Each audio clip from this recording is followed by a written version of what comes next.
Je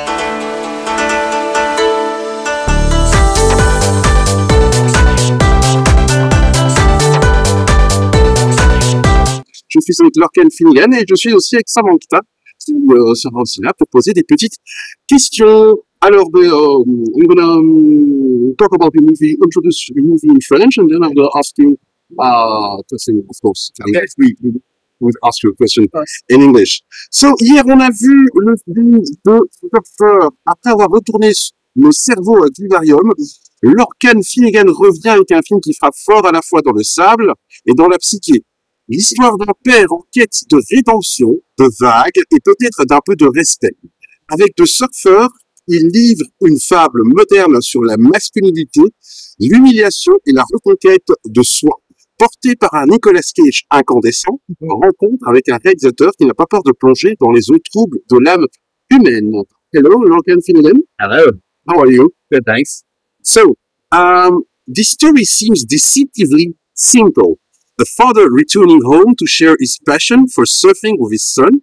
What drew you to this narrative of quiet humiliation and transformation? Yeah, I mean, when I read the Thomas Martin, the screenwriter, and I, talked about collaborating on something for a long time, and then he sent me this like 2-page outline a few years ago. Yeah. And I thought it was really interesting. This character returning, as an outsider, returning back to somewhere where he grew up, and is sort of gaslit by the locals, and to me it was a very interesting idea of or way into making a film that was going to be from the character's subjective point of view. So like he's in every scene. Yeah. And he's a kind of unreliable narrator sometimes as he becomes more dehydrated.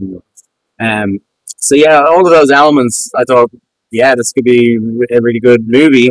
And also, it had the feeling of new wave Australian cinema, yeah, which I love as well. So it was an opportunity for us to add another film to that sort of tradition of a filmmaker who's not Australian coming to Australia and making a very Australian film. Yeah. Like Ted Ketchup's making Waiting for Ice, and Nick Rogue making Walkabout. You have a specific film for your inspiration. You said I would like to do something.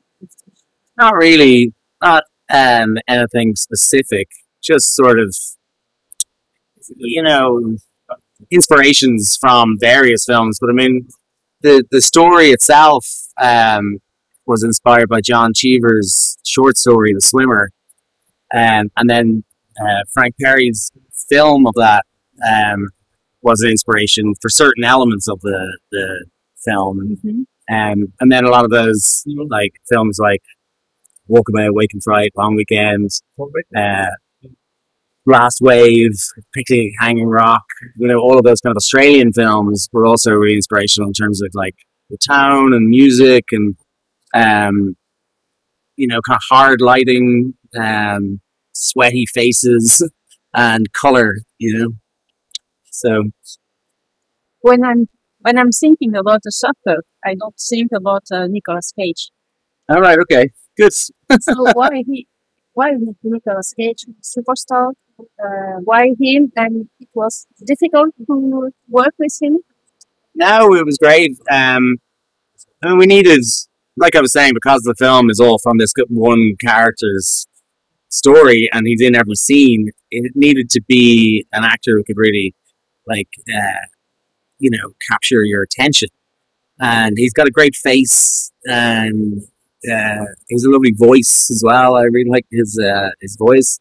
So I remember, at the time when we were going to offer the film to him, through his manager and everything, I read the script just before that and pictured him in every scene, and thought, yeah, he's perfect for it because there's the drama, there's action, there's violence, there's comedy, there's all of those things that he can do so well.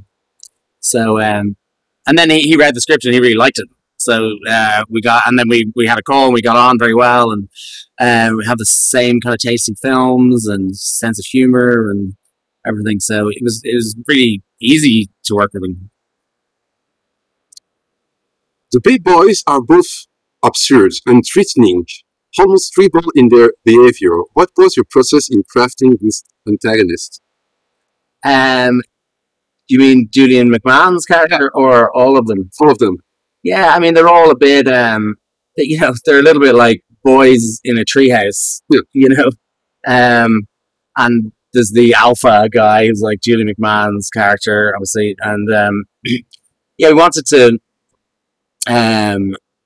give them a feeling of being kind of wealthy, handsome guys, not like, you know, very contemporary to, especially like Western Australia. You know, there's a lot of people have money there, and a lot of these beach, you know, spots that have amazing surf also have very expensive houses.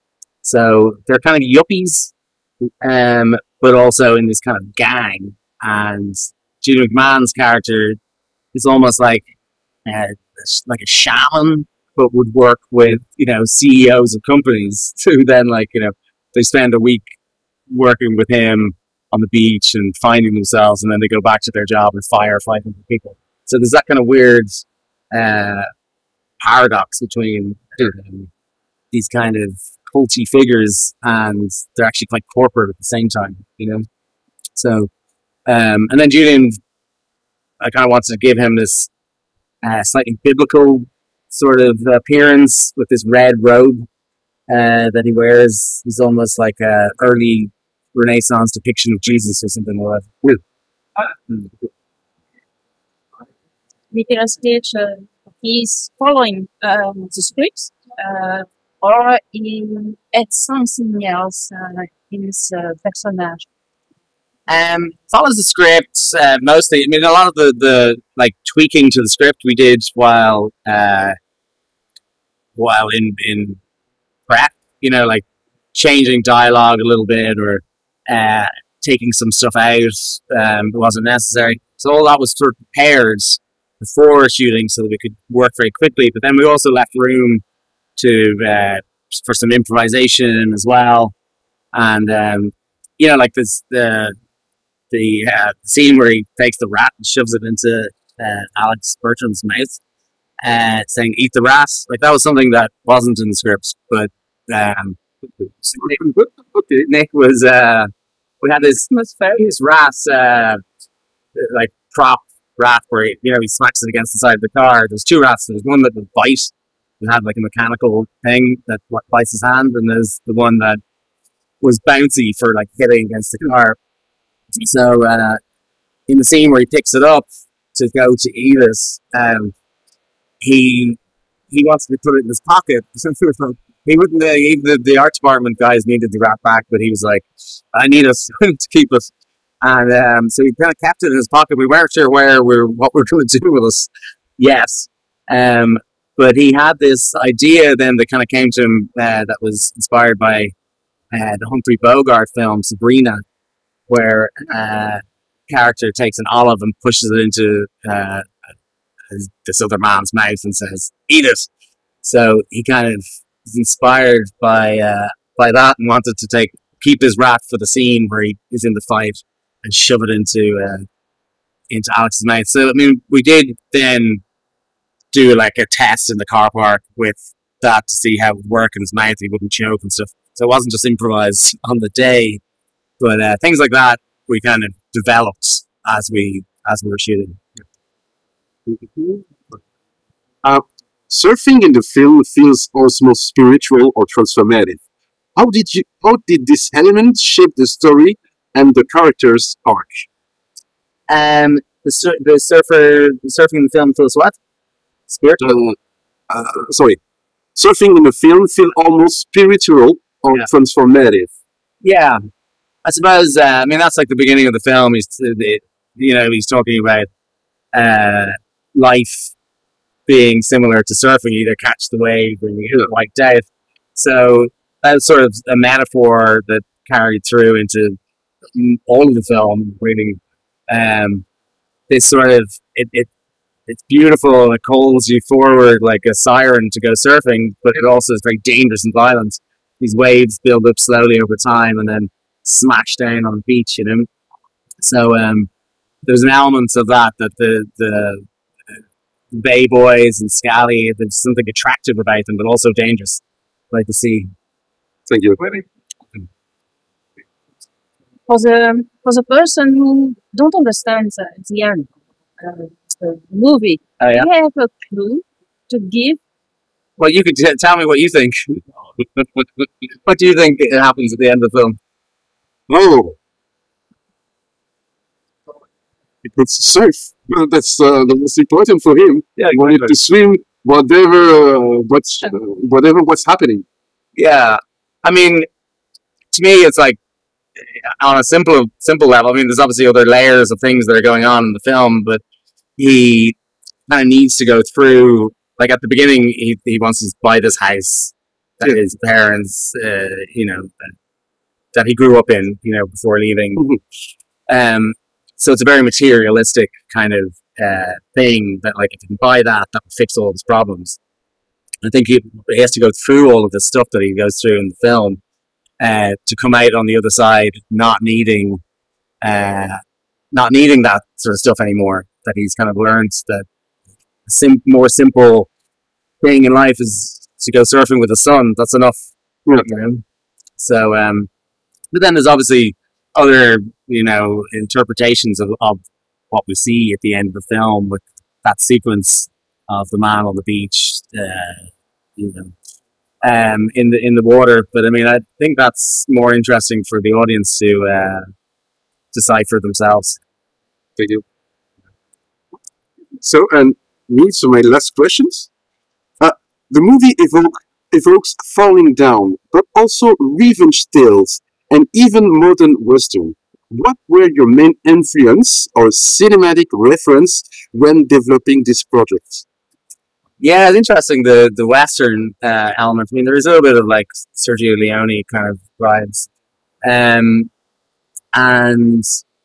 like I was saying, like The Swimmer, Frank Perry's film, and really there's the new wave Australian films from the 60s and 70s as an approach, and then we kind of approached it like that in terms of shooting everything practically and using optical effects and doing all the kind of distortion in camera with flame bars and like shooting through glass filled with water and using bendy mirrors to like create distortion. You're right.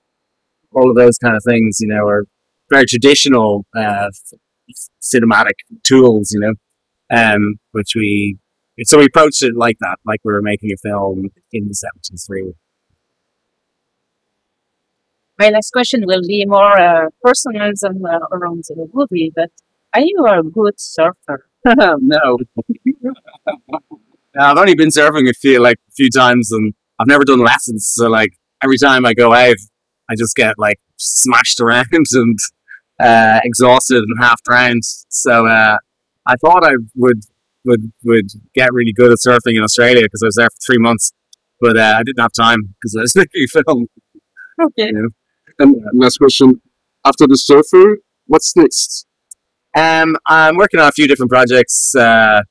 2 films with Garrett Shanley, who wrote Vivarium, and one called Goliath. The other's called Spirit of the Road. And I'm working on another project with Thomas Martin, who wrote The Surfer, which is a thriller set in Venice. Thank you so much to answer our questions. Mais voilà, ça se finit, 5e jour de Bifff. Je n'étais pas sûr, j'étais avec Samantha, de Cinémaniac. Cinémaniacs.be et Saturday Night. Et thank you, Lorcan Finnegan. Et quant à nous, on se revoit plus tard online. Ciao, ciao.